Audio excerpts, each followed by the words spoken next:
Glass shattered against the bar counter, and every head in the room turned at once.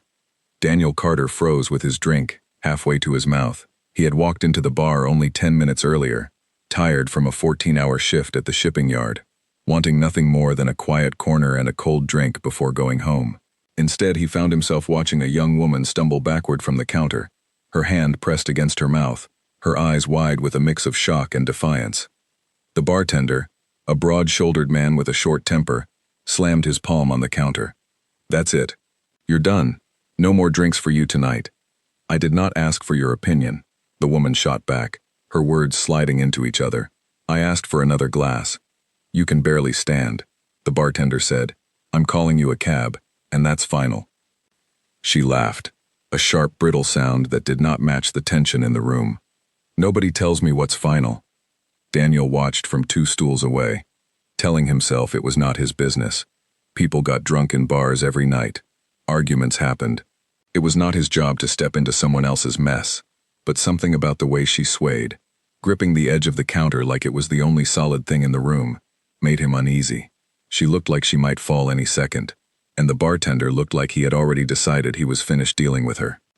The woman turned, trying to walk toward the door, and her foot caught the leg of a stool, just she pitched sideways with a small cry. Daniel was up before he even decided to move, catching her arm just before she hit the floor. "Whoa, easy," he said, steadying her. "I've got you." She blinked up at him, startled, her mascara smudged beneath her eyes, strands of dark hair sticking to her cheek. For a moment, she just stared, as if trying to work out whether he was a threat or a rescue. Then she gave a short laugh and muttered, "Great. Now a stranger is holding me up. This night keeps getting better." "You looked like you were about to become a stranger on the floor," Daniel said, keeping his voice light. "Figured this was the better option." She did not answer that. Instead, she pulled her arm free, a little unsteady, and tried to stand on her own, failing almost immediately. Daniel caught her again, more firmly this time. The bartender leaned over the counter. "Sir, if you're willing to get her outside, I'd appreciate it. I already called a car. It should be here in a few minutes." Daniel hesitated. It was not his responsibility. He did not know her name, did not know where she lived, did not know anything, except that she smelled like expensive perfume and cheap regret. But leaving her alone in this state felt wrong, and something in him could not simply walk away. "Come on," he said gently. "Let's get you some air." She did not fight him, which told him more than her earlier defiance had. Underneath the sharp words and the glassy eyes, there was exhaustion. He guided her toward the door, one hand under her elbow, ignoring the curious stares from the other patrons. Outside, the night air was cool, and it seemed to hit her all at once. She leaned against the brick wall of the building, closing her eyes, breathing slowly. "Thank you," she murmured, so quietly he almost missed it. "I know I probably don't look like someone who says that very often tonight." "You'd be surprised," Daniel said. "Most people who make a scene at a bar don't apologize for it 2 minutes later." She opened one eye and studied him. "Are you always this calm around chaos?" "I work in logistics," he said. "Chaos is basically my job description." That pulled a small, unexpected smile from her, gone as quickly as it appeared. She pressed the back of her hand against her forehead. "I shouldn't have come out tonight. I don't even like this bar. I just didn't want to be alone." Daniel did not ask why. It was not the kind of thing you asked a stranger, and something about her tone told him the answer would be heavier than either of them wanted to carry, standing on a sidewalk. Instead, he simply stayed beside her, quiet, present, until the sound of a car pulling up broke the stillness. "That's your ride," he said. She straightened, smoothing her jacket with unsteady hands, some of her composure returning even through the haze. "I suppose I should say something dramatic here. Thank you for saving my life, kind stranger." "I just kept you off the floor," Daniel said. "That's a low bar for heroism." She laughed again, softer this time, more real. "Still, thank you." "Take care of yourself," he said, opening the car door for her. She paused before getting in, looking at him for a long moment, as if trying to memorize his face, or maybe just trying to steady the spinning world around her. "You're a strange kind of nice," she said. "I don't meet many people like you." Before he could respond, she slid into the back seat, and the door closed. Daniel stood on the curb and watched the car pull away into the night, its taillights shrinking into the distance until they disappeared around a corner. He never learned her name. He never expected to see her again. It was, he told himself, simply one of those strange little moments that happen and then vanish, the kind of story you might tell once at a dinner party and then forget. He walked back to his own car, replaying the encounter in his mind, unable to shake the odd feeling that had settled over him. There had been something about her eyes, something that did not match the reckless energy of the evening, something quieter and more fragile underneath. He told himself it did not matter. She was a stranger. Their paths would probably never cross again. He drove home through empty streets, the city lights blurring past his window, and by the time he reached his apartment, he had almost convinced himself the whole thing was nothing more than an unusual end to a long week. He made himself a simple dinner, checked his phone for messages from work, and fell asleep earlier than usual, his mind still faintly circling back to a stranger's smudged mascara and the way she had thanked him like she meant it. He did not know, as he closed his eyes that night, that the woman he had studied outside a bar was about to walk into his life again, in a place he never expected, wearing an entirely different face. The weekend passed quietly. Daniel spent Saturday running errands and Sunday catching up on sleep, the strange encounter fading into the back of his mind, the way most encounters with strangers eventually do. By Sunday evening, he was thinking about nothing more than the stack of shipment reports waiting for him on Monday morning, the usual rhythm of his job pulling his attention back to routine. He worked as a logistics coordinator for Marsh Freight Solutions, a mid-sized shipping company that handled cargo contracts across 3 states. It was not glamorous work, but it was steady, and Daniel took pride in doing it well. He had been there for 4 years, climbing slowly from an entry-level scheduling assistant to a coordinator overseeing a small team. He liked the structure of it, the puzzle of matching trucks to routes, drivers to shifts, deadlines to capacity. It was chaos, but organized chaos, the kind he could control. Sunday night, he laid out his clothes for the morning and went to bed early, unaware that the ordinary week he was expecting was about to be interrupted in a way he could never have predicted. The woman from the bar was still a stranger to him, a fading memory of smudged makeup and unsteady steps. He had no way of knowing that by Monday afternoon, her face would no longer be a stranger's face at all, and that the quiet, careful life he had built for himself was about to be shaken in ways he never saw coming. That thought was still hours away as he drifted off to sleep, the city outside his window humming quietly, indifferent to the collision course 2 strangers were about to find themselves on. Monday morning arrived with the usual gray light and the usual smell of coffee brewing in his small kitchen. Daniel moved through his routine on autopilot, pulling on his jacket, checking his badge, grabbing his travel mug before heading out the door. The drive to Marsh Freight Solutions took him 20 minutes through streets he had driven so many times, he barely needed to think about the turns anymore. The office building rose in front of him, tall and glass-fronted, the company name etched in silver letters above the entrance. With Daniel parked in his usual spot near the back of the lot, nodded a greeting to the security guard at the front desk, and made his way up to the 3rd floor, where his team worked among rows of desks and the low hum of computer screens. Everything felt ordinary. His coworker Leon greeted him with a tired wave from across the room, already buried in a stack of delivery schedules. Daniel settled into his chair, opened his laptop, and started sorting through the weekend's incoming emails, his mind fully absorbed in freight numbers and route conflicts. The strange night at the bar felt like a distant memory now, something that belonged to a different version of the weekend, unconnected to the steady rhythm of his Monday. Around mid-morning, a message appeared on the internal chat system, sent to the entire department. It announced a mandatory meeting at 11 o'clock in the main conference room, no details given beyond the time, and the instruction that attendance was required for all team leads and coordinators. Daniel read it twice, frowning slightly. Sudden all-staff meetings were rare at Marsh Freight Solutions, and rare things tended to mean either very good news or very bad news, with little room in between. He mentioned it to Leon, who shrugged without looking up from his screen. Maybe they're announcing a new contract, or maybe someone finally fixed the parking situation. Who knows? Daniel laughed under his breath, but the odd feeling from the message lingered in the back of his mind as the morning continued. He tried to focus on his work, cross-checking shipment numbers and confirming driver assignments for the week, but every now and then his eyes drifted to the clock, watching the minutes tick closer to 11. By the time 10:50 arrived, most of the department was already gathering their things, murmuring speculation to each other as they made their way toward the conference room. Daniel closed his laptop, grabbed his notebook out of habit, and joined the small crowd moving down the hallway, still unaware that the meeting waiting for him would connect directly back to the stranger he had steadied outside a bar only 2 nights before. He had no reason to suspect it. There was nothing in the message, nothing in the tone of the office, nothing at all to warn him that the ordinary Monday he had been expecting was about to end the moment he stepped through the conference room doors. The conference room was already half full by the time Daniel arrived, chairs filling quickly along the long table, while others stood near the back wall. The air carried that particular tension people create when they do not know what they are about to hear. Daniel found a spot near Leon, leaning against the wall, notebook tucked under his arm, watching the front of the room where the company's owner, Gerald Marsh, usually stood when he had something important to announce.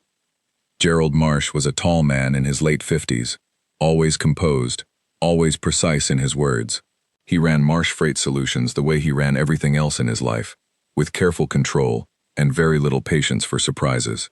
Daniel had spoken with him only a handful of times in 4 years, mostly during quarterly reviews, and each time Gerald had struck him as fair but distant, a man who valued results over conversation.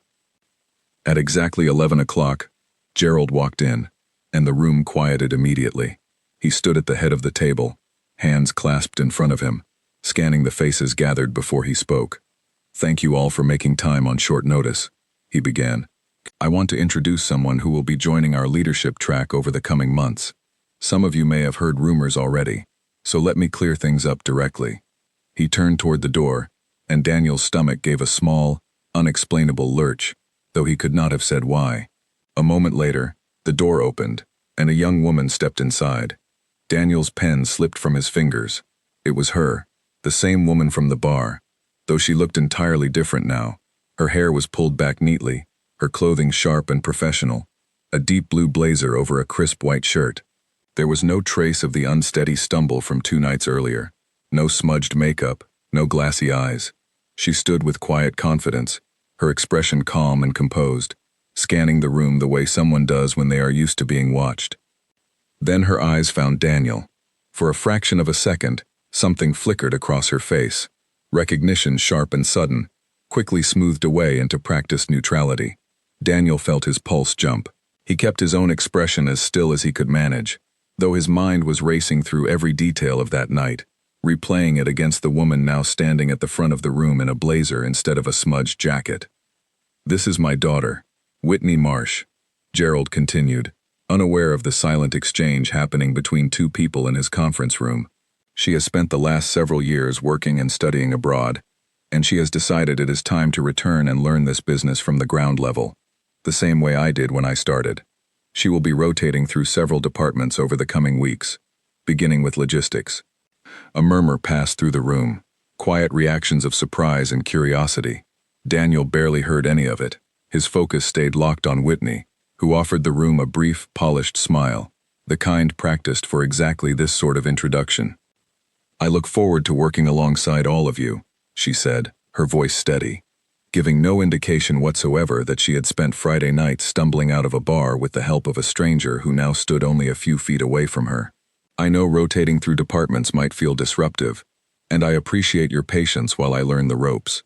Gerald nodded, satisfied, and moved on to a few logistical announcements about the rotation schedule, but Daniel absorbed almost none of it. His mind was too busy running through the implications.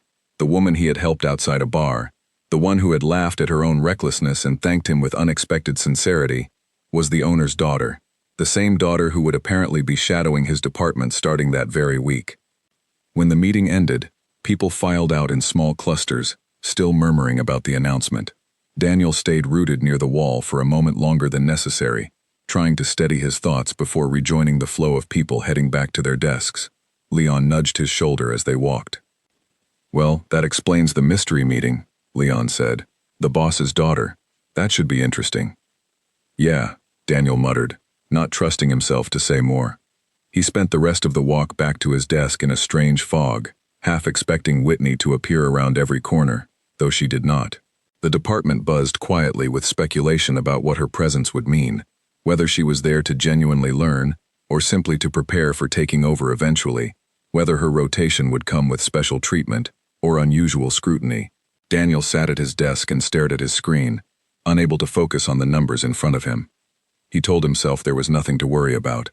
She likely would not say anything about the bar. It was, after all, not exactly a flattering memory for her either. Still, the uncertainty gnawed at him through the rest of the morning, distracting him during a routine call with a delivery contractor, causing him to misread a shipment date that Leon had to point out and correct.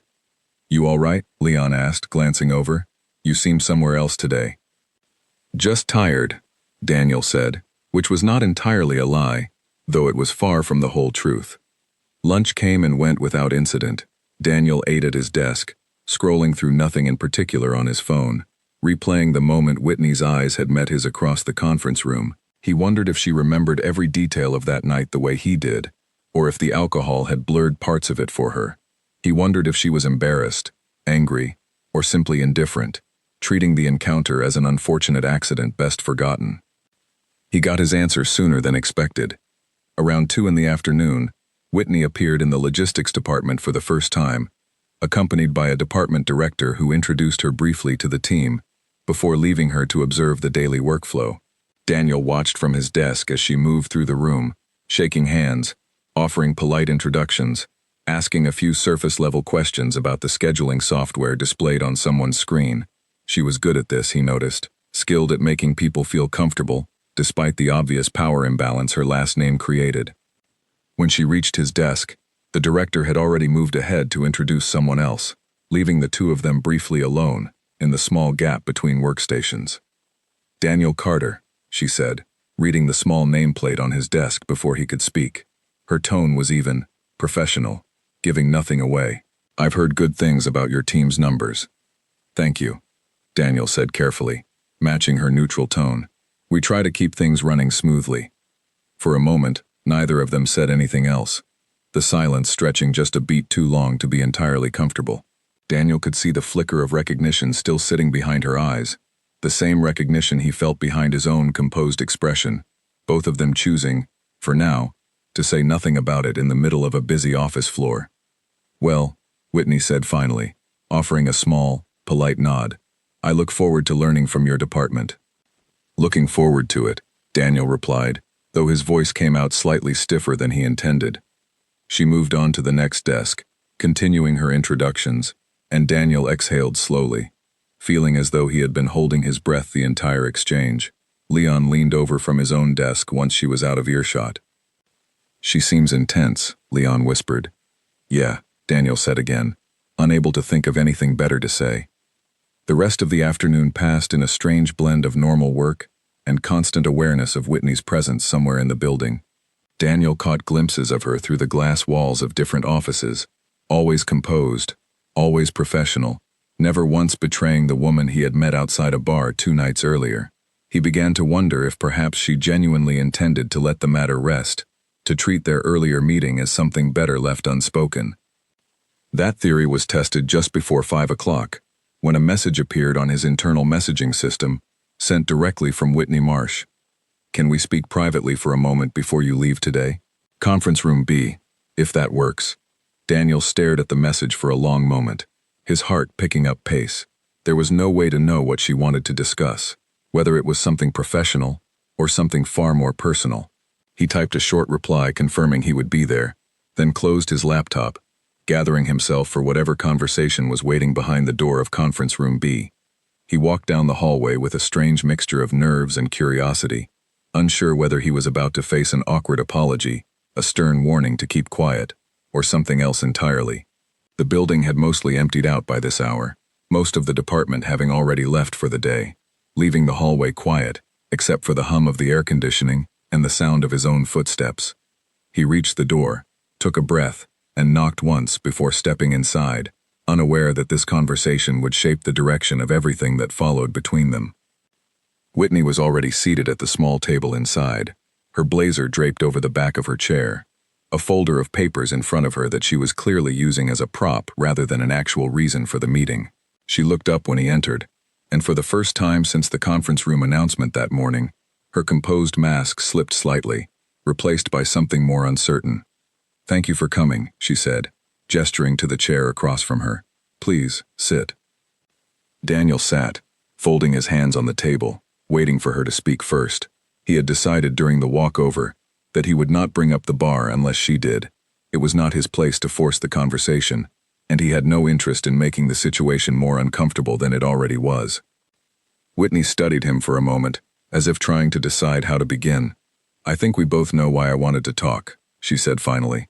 "Friday night, the bar. I figured that might be it," Daniel said carefully. "I want to start by saying thank you," she continued. "Properly. This time. Without slurring my words. You didn't have to help me. Most people would have just watched, or worse, pulled out their phones to record it. You got me outside, made sure I got into a car safely, and then you just walked away without asking for anything in return. That's rare." "Anyone would have done the same," Daniel said, though he suspected that was not entirely true. "No," Whitney said, shaking her head slightly. "They wouldn't have. I've had enough experience with people who see an opportunity in a situation like that to know the difference." She paused, glancing down at the folder in front of her, though she did not open it. "I also want to say, I wasn't trying to hide who I was from you that night. I just didn't think it mattered. I didn't expect to ever see you again, honestly." "I didn't either," Daniel admitted. "This is definitely not how I pictured today going." A small, genuine smile crossed her face, quickly replaced by something more serious. "I need to ask you something, and I need you to be honest with me. Are you going to say anything about that night? To anyone in the office, I mean." Daniel met her eyes steadily. "No, it's not my story to tell. What happens outside of work isn't really anyone's business but yours, especially something like that. I wasn't planning on mentioning it to a single person, and that hasn't changed just because I found out who you are." Relief passed visibly across her face, her shoulders loosening slightly. "I appreciate that more than you probably realize," she said. "You have no idea how quickly rumors spread in a place like this, especially about someone with my last name." "I can imagine," Daniel said. "Everyone was already speculating about you before you even opened your mouth in that meeting." Whitney let out a short laugh, tired but real. "Welcome to my whole life. People speculate first, ask questions never." There was a brief pause between them, the tension of the conversation easing slightly, now that the main concern had been addressed. Daniel found himself studying her more closely, noticing the faint shadows beneath her eyes, that even careful makeup could not fully hide, the way her hands stayed a little too still on the table, as though she were holding something back. "Can I ask you something?" Daniel said, surprising himself with the question, before he had fully decided to ask it. "You don't have to answer if it's too personal. But that night, you mentioned you didn't want to be alone. Is everything okay?" Whitney's expression flickered, something guarded passing behind her eyes before she answered. "It's complicated," she said quietly. "Friday was the anniversary of my mother's passing. It's been 5 years, but it never really gets easier, no matter what people say about time healing things.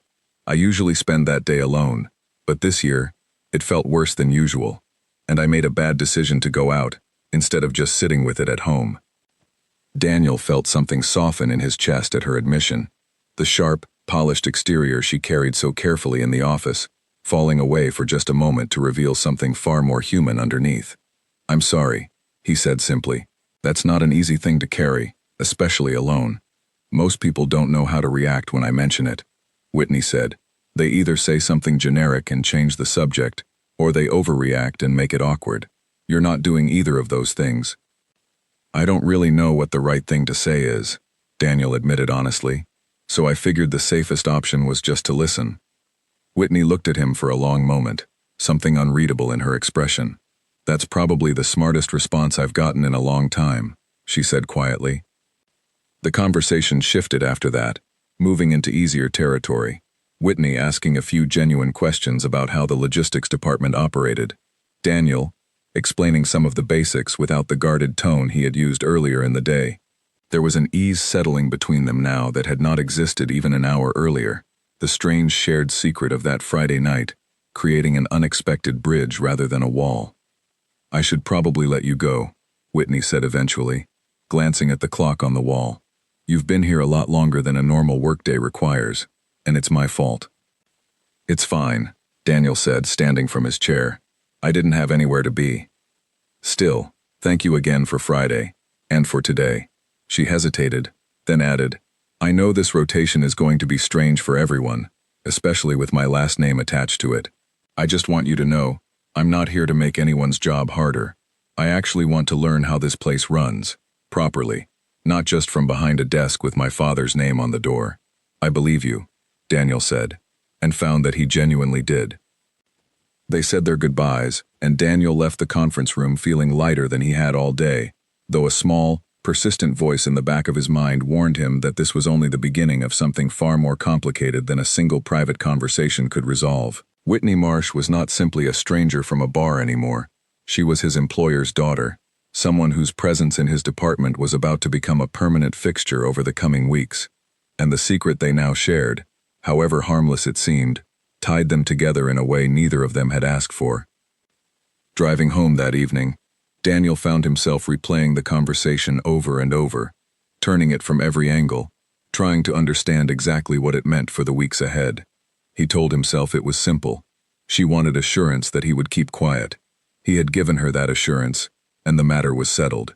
But some deeper instinct told him this was not the end of the story, merely the closing of its first chapter, and that whatever came next would test both of them, in ways neither could yet predict. The following morning brought a version of normal that Daniel had not expected. Whitney arrived at the logistics department shortly after 9, dressed once again in sharp, professional clothing, her expression calm and businesslike as she greeted the team.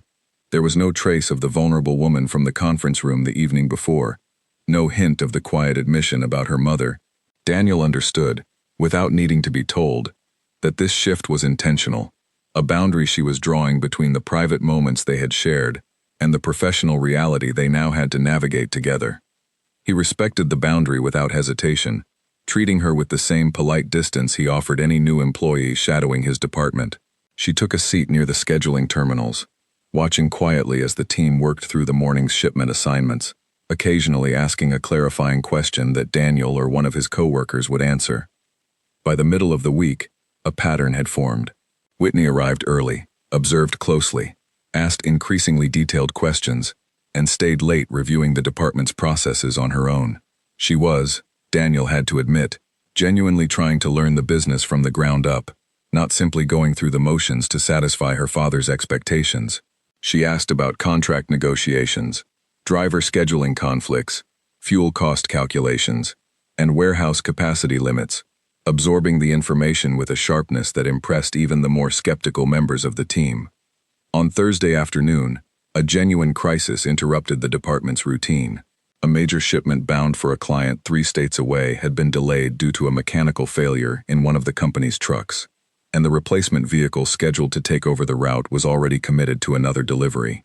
The client, a long-standing account worth a significant portion of the department's quarterly numbers, was threatening to pull their contract if the shipment did not arrive on time. Daniel found himself at the center of the scramble, coordinating with drivers, checking alternate routes, and trying to solve a puzzle that seemed to have no clean solution. Whitney, rather than staying quietly in the background as she had during smaller issues throughout the week, moved closer to his desk, watching the unfolding crisis with focused attention. "What if you split the load?" she said suddenly, leaning over to look at the shipment manifest on his screen. "Instead of trying to find one truck to cover the whole route, use 2 smaller trucks already on nearby routes to cover it in sections. It would mean an extra transfer point, but it might get the shipment there on time." Daniel paused, considering the suggestion. It was not a solution he had immediately thought of, focused as he was on finding a single replacement vehicle, but it made sense. 2 smaller trucks, both already scheduled for routes that passed near the transfer point, could realistically divide the load and keep the delivery on schedule. "That could actually work," he said, already pulling up the relevant driver schedules to check feasibility. "It would need careful timing at the transfer point, but if we can coordinate it right, we might just save this." For the next hour, Daniel and Whitney worked side by side, mapping out the logistics of the split delivery, contacting drivers, adjusting routes, and confirming timing windows with a warehouse manager along the alternate path. It was intense, focused work, the kind that required quick thinking and clear communication, and Daniel found himself genuinely impressed by how quickly Whitney grasped the moving pieces, offering suggestions that were sharp and practical rather than theoretical. By late afternoon, the plan was in motion, both trucks confirmed and moving toward the transfer point, the client notified of a slight adjustment to the delivery method, but reassured that the shipment would still arrive within the promised window. When the final confirmation came through that evening that the delivery had succeeded without issue, a small wave of relief passed through the department. "Nice work today," Daniel said to Whitney as the team began packing up for the evening, the crisis finally behind them. "That split delivery idea saved us." "We saved it," Whitney corrected, a small satisfied smile on her face. "I just pointed out an option. You're the one who made it actually work." "Still," Daniel said, "not bad for someone who's been here less than a week." Whitney laughed, genuine and unguarded, the sound catching the attention of a few nearby coworkers still finishing up their tasks. Daniel noticed the glance one of them gave in their direction, a flicker of curiosity crossing the man's face before he looked back down at his screen. Daniel did not think much of it at the time, too caught up in the satisfaction of solving a difficult problem, but the moment would come to matter more than he expected. That coworker was named Oliver Hastings, a coordinator on the same team, who had been at Marsh Freight Solutions nearly as long as Daniel, and who had made no secret over the years of his ambition to move up into a management position. Oliver had applied for a promotion the previous year that Daniel had ultimately received instead, a decision that had created a quiet, simmering tension between them ever since, one that neither man addressed directly but both were aware of.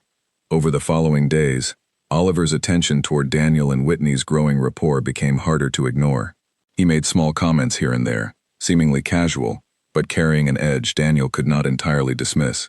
"You two seem to be getting along well," Oliver remarked one afternoon, leaning against the edge of Daniel's desk while Whitney was away at a meeting in another department. "Guess it helps to make friends with the right people." "We're colleagues working through a rotation," Daniel said evenly, refusing to rise to the implication. "Nothing more complicated than that."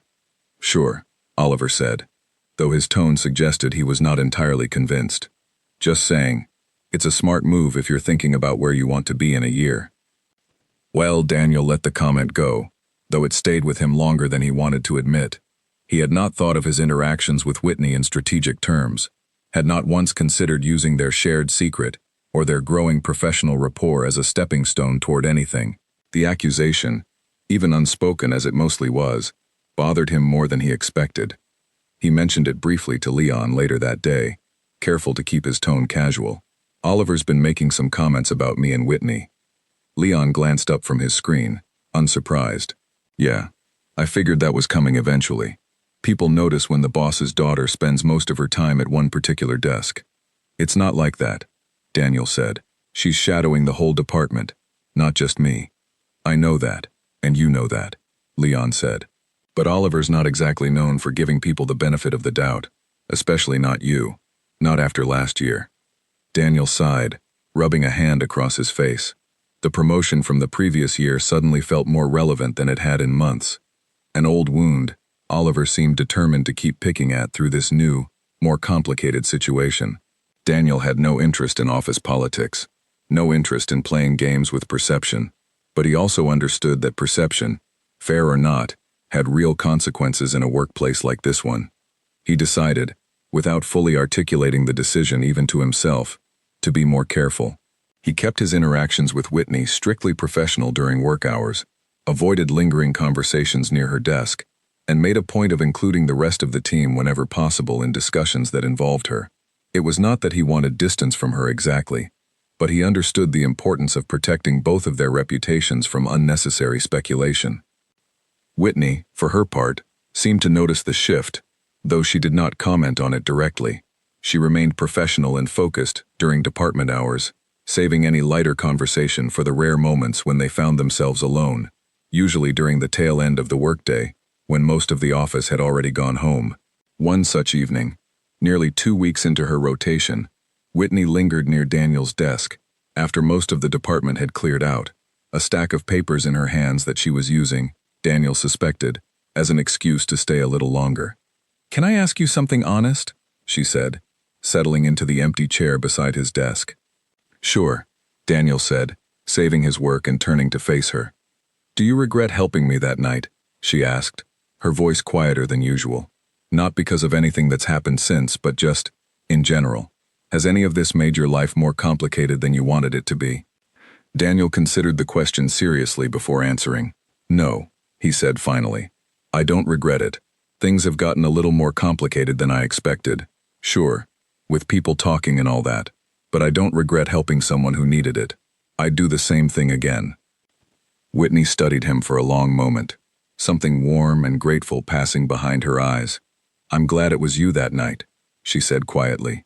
"Out of every stranger who could have been in that bar, I'm glad it was someone who actually cared enough to make sure I got home safe, instead of just walking past." "I think most people would have helped," Daniel said, though he was less certain of that now than he had been the night it happened.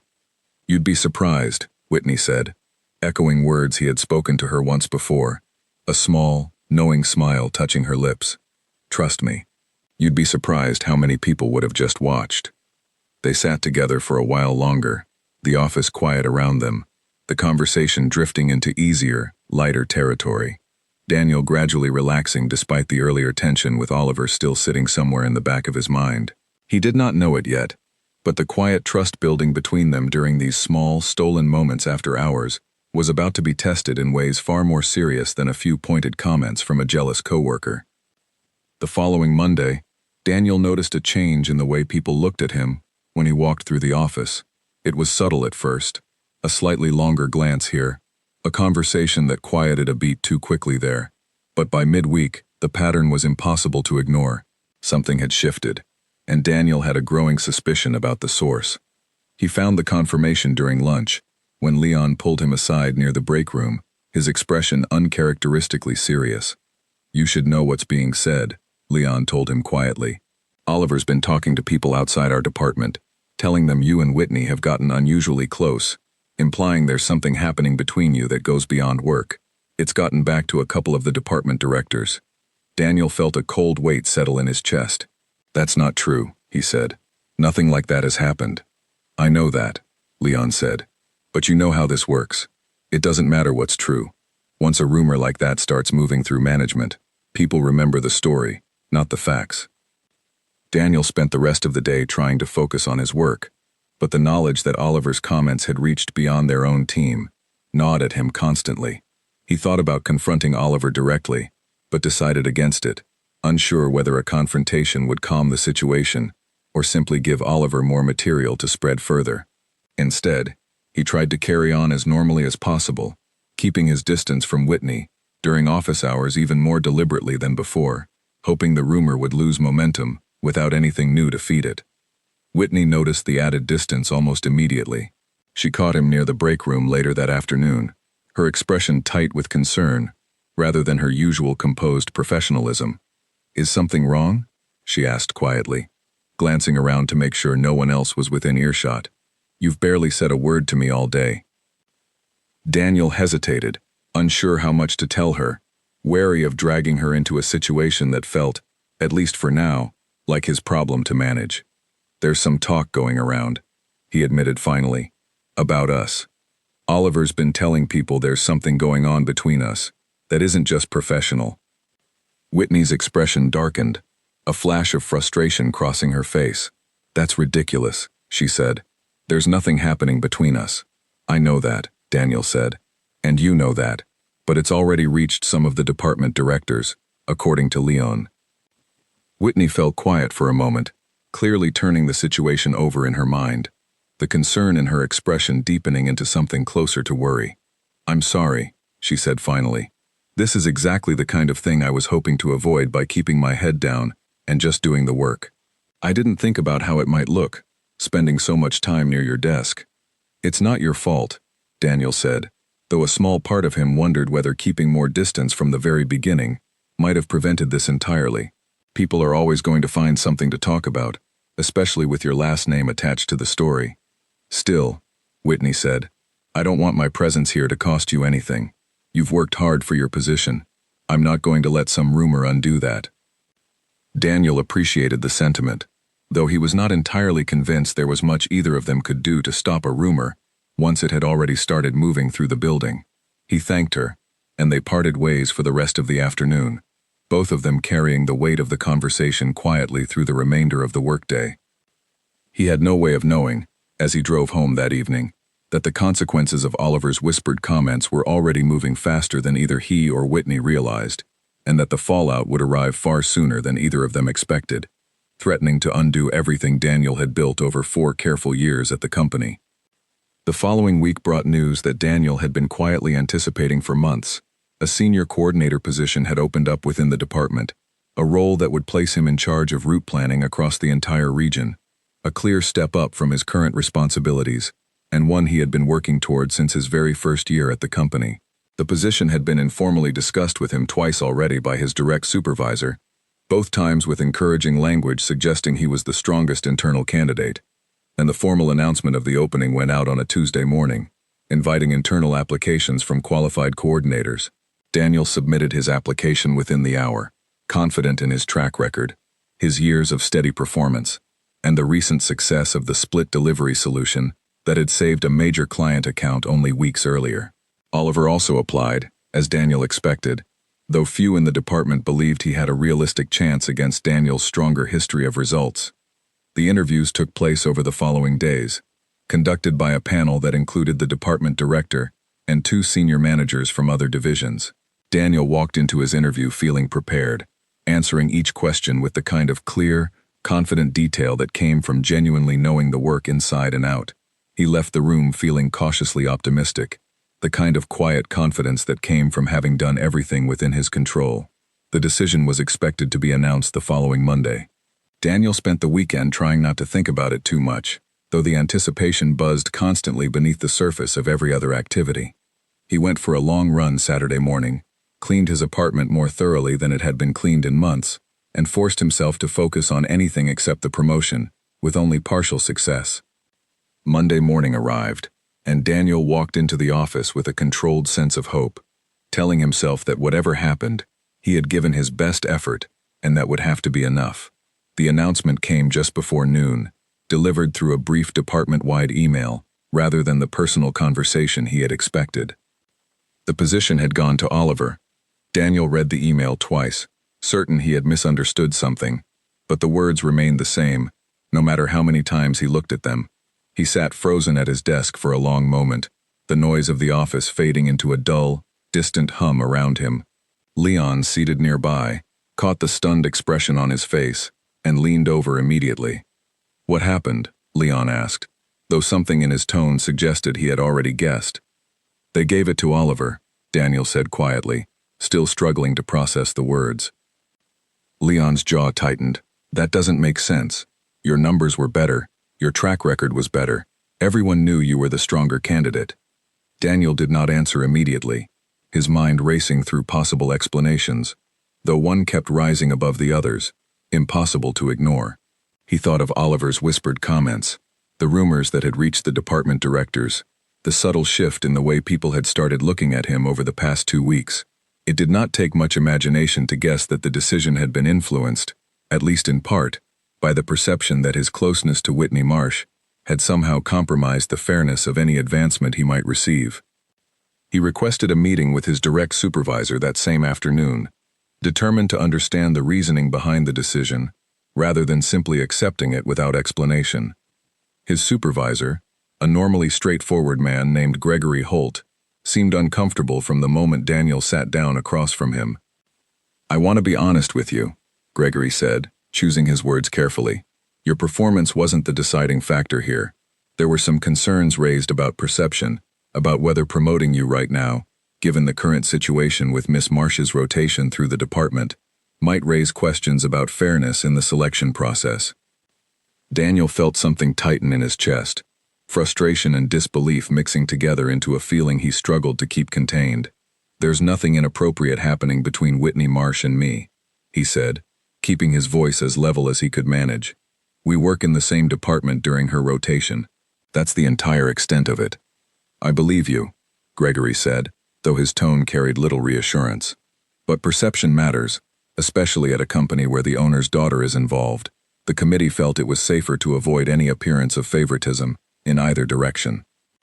So I lost the promotion because other people spread rumors that weren't true, Daniel said, the frustration finally breaking through his careful composure.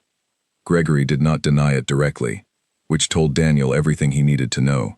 I understand this feels unfair, Gregory said, and for what it's worth, I agree that your numbers made you the stronger candidate on paper, but the decision has already been finalized, and reopening it now would create its own set of complications.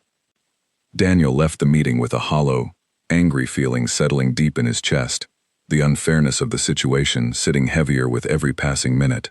4 years of steady, careful work, undone not by any failure on his part, but by whispered rumors and unfounded assumptions about a friendship he had never asked to become complicated in the first place. He considered, briefly, saying nothing to Whitney about it, unwilling to place the burden of his disappointment onto her shoulders when none of this was truly her fault, but avoiding the conversation felt dishonest, and he suspected she would find out regardless, given how quickly information traveled through the department. He found her near the end of the day, reviewing paperwork alone in one of the smaller meeting rooms, and knocked quietly on the open door. "Can we talk?" he asked. Whitney looked up immediately, something in his tone or expression telling her instantly that the conversation was not going to be a pleasant one. "Of course," she said, setting down her pen. "What's wrong?" Daniel stepped inside, closing the door behind him, and told her everything.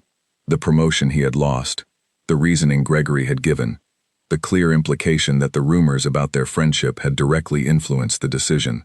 He kept his tone as controlled as possible, though the frustration underlying his words was impossible to fully hide. Whitney's expression shifted through several emotions as he spoke, surprise giving way to anger, and finally settling into a kind of determined, focused resolve. "This is not okay," she said firmly, once he had finished.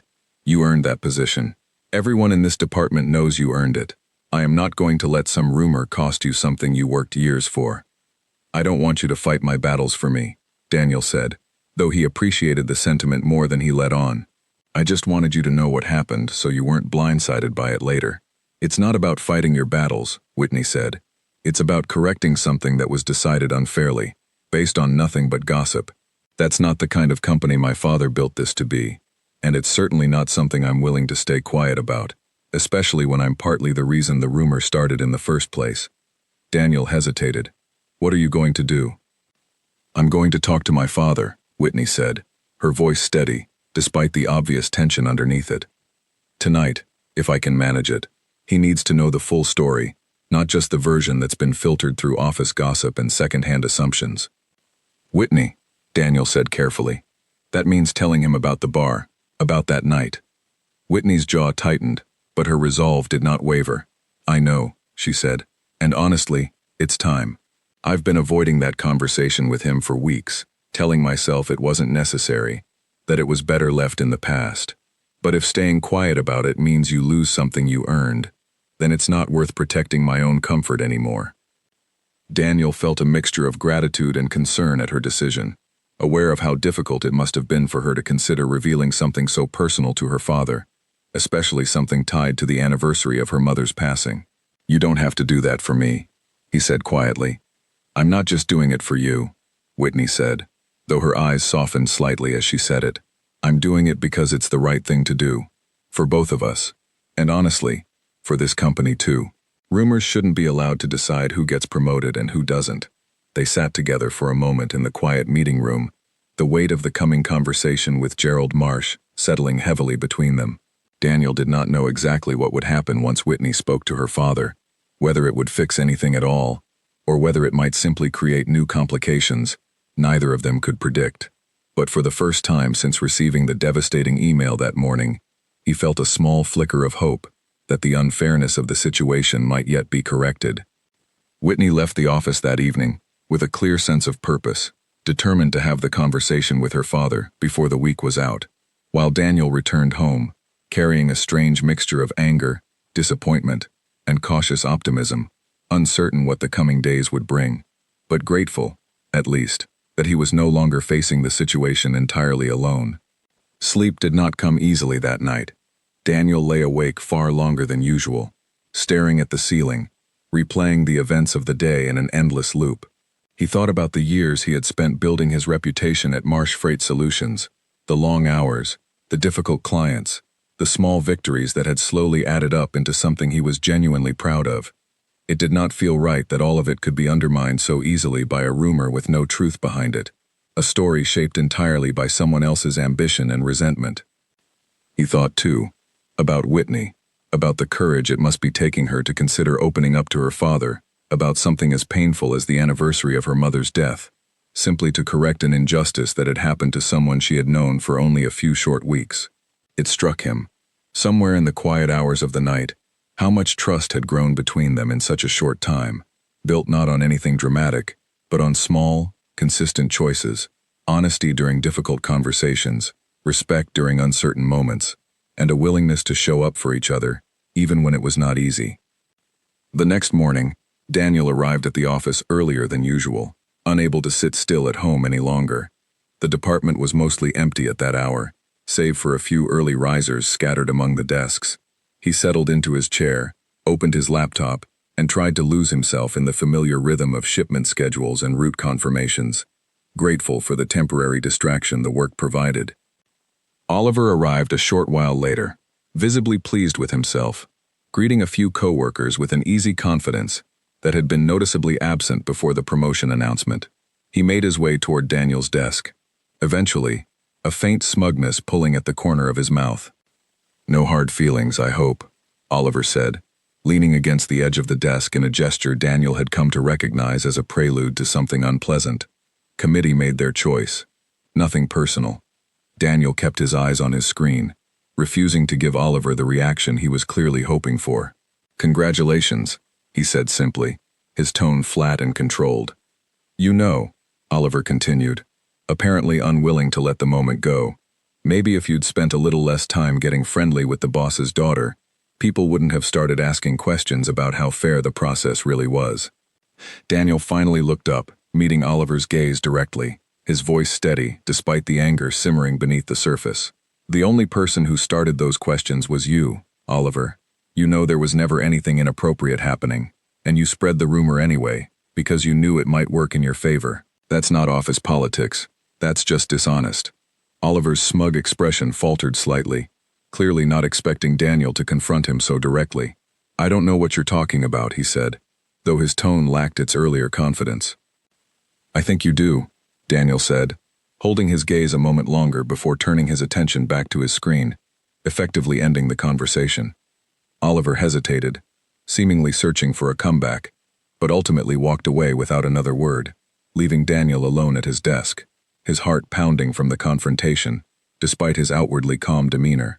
Leon, who had clearly overheard the exchange from his own desk nearby, gave Daniel a small approving nod. "About time someone said that to him directly," Leon murmured. Daniel did not feel particularly triumphant, despite finally voicing what he had been holding back for weeks.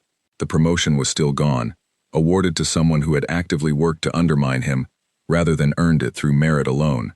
Confronting Oliver had been satisfying in a small way, but it did not change the outcome, and Daniel understood that real resolution, if it was going to come at all, depended entirely on what happened when Whitney spoke with her father. The day passed slowly, Daniel finding it difficult to focus on his usual tasks, his attention repeatedly drifting toward Whitney's desk, though she had not yet arrived that morning, apparently occupied with matters elsewhere in the building. He wondered whether she had already spoken to Gerald, whether the conversation had happened the previous evening, or was still waiting to take place, and he found himself checking his phone throughout the day, half expecting some kind of message or update, though none came. By the time the workday ended, Daniel had resigned himself to another evening of uncertainty, gathering his things slowly, in no particular hurry to leave the quiet familiarity of his desk for the emptiness of his apartment. As he stood to leave, his phone buzzed with a message from Whitney, brief, but immediately arresting his full attention. "Can you come to my father's office tomorrow morning? 9 o'clock. It's important." Daniel stared at the message for a long moment, his heart rate picking up as he considered every possible meaning behind those few short words. He typed a simple confirmation, then stood in the emptying office for a moment longer, bracing himself for whatever the following morning might bring, uncertain whether he was walking toward vindication or toward an entirely new set of complications he had not yet imagined. Daniel barely slept that night, his mind cycling endlessly through possible outcomes, none of which he could predict with any real confidence. He arrived at the office the next morning, nearly 20 minutes early, unable to bear the thought of walking in late to whatever conversation was waiting for him. The building felt different in the early hours, quieter, the corridors mostly empty except for a handful of employees beginning their day. He made his way to the top floor, where Gerald Marsh's office sat behind a set of heavy wooden doors, a space Daniel had entered only twice before in 4 years, both times for brief, formal reviews. He knocked at exactly 9 o'clock, his heart hammering against his ribs despite his best efforts to remain composed. "Come in," Gerald's voice called from inside. Daniel stepped into the office, finding Gerald seated behind his large desk, Whitney standing near the window, a short distance away, her posture straight, her expression a careful blend of determination and lingering nervousness. Gerald gestured toward the empty chair across from his desk. "Please, sit down, Daniel." Daniel sat, glancing briefly at Whitney, who offered him the smallest reassuring nod before returning her attention to her father. Gerald folded his hands on the desk in front of him, studying Daniel for a long moment before speaking. "My daughter came to me last night with a story I was not expecting to hear," Gerald began, his tone measured, giving little away. "She told me about a night a few weeks ago, outside a bar, when she found herself in a difficult situation, and a stranger stepped in to help her, without asking for anything in return. She told me that stranger turned out to work in this very building, in the logistics department, and that despite the awkwardness of the situation, he never once used it to his advantage, never mentioned it to a single person, and treated her with nothing but respect and discretion from that point forward." Daniel remained quiet, unsure whether he was meant to respond yet, his eyes flicking briefly toward Whitney, who watched her father with a steady, unwavering focus. "She also told me," Gerald continued, "about a promotion that was recently decided, one where the committee's judgment appears to have been influenced not by merit, but by rumors spread through this building about the nature of your relationship with my daughter. Rumors that, according to everything I have learned since last night, have absolutely no basis in truth." "They don't, sir," Daniel said quietly, finding his voice at last. "Whitney and I have never been anything other than colleagues. That night at the bar was the only time we'd ever crossed paths outside of work, and it happened entirely by chance." "I believe you," Gerald said, his expression softening slightly, though his tone remained serious. "And frankly, I'm troubled that a decision affecting someone's career was made based on gossip rather than performance. That's not how I built this company, and it's certainly not how I intend to run it going forward." Gerald leaned back in his chair, studying Daniel for a moment longer. "I pulled your file last night, after Whitney and I spoke," he continued. "Your numbers speak for themselves. 4 years of consistent performance, a track record of solving problems under pressure, most recently, that split delivery solution that saved us a significant client account. By every reasonable measure, you were the strongest candidate for that promotion, and the committee's decision did not reflect that." Daniel felt something loosen in his chest, a tension he had been carrying since the moment he first read the rejection email finally beginning to ease. "I've spoken with the committee this morning," Gerald said. "The promotion decision is being reversed. You will be offered the senior coordinator position, effective immediately, based entirely on the merit of your work, which was clear and undeniable before any of this unnecessary noise entered the conversation." Daniel sat in stunned silence for a moment, processing the sudden shift from disappointment to vindication. "Thank you, sir," he said finally. "I appreciate that, genuinely. I want to be clear, though, I'm not asking anyone to be punished over this. I just wanted the decision to reflect the actual work, not the rumors surrounding it." "I understand that," Gerald said, "and I respect it, but I also can't ignore the fact that this situation was created deliberately by someone spreading false information for personal gain. That's a separate conversation I'll be having, one that doesn't need to involve you directly." Daniel nodded, understanding without needing further explanation that Oliver's actions would carry their own consequences, handled quietly and appropriately by the company's leadership, rather than through public confrontation. Gerald's expression shifted then, softening further as he glanced toward his daughter. "Whitney also told me something else last night," he said, his voice carrying a quieter, more personal weight now. About Friday, and about her mother. I want to thank you, Daniel, for the way you handled that night, and for the way you've handled everything since. It takes a certain kind of character to help someone without expecting anything in return, and an even rarer kind to keep that kindness quiet, rather than using it as leverage. Daniel felt a warmth rise in his chest at the words, an unexpected sense of being truly seen, not just as an employee whose numbers looked good on paper, but as a person whose choices had mattered in a moment that had nothing to do with work at all. She didn't need to tell you any of that, he said quietly, glancing toward Whitney.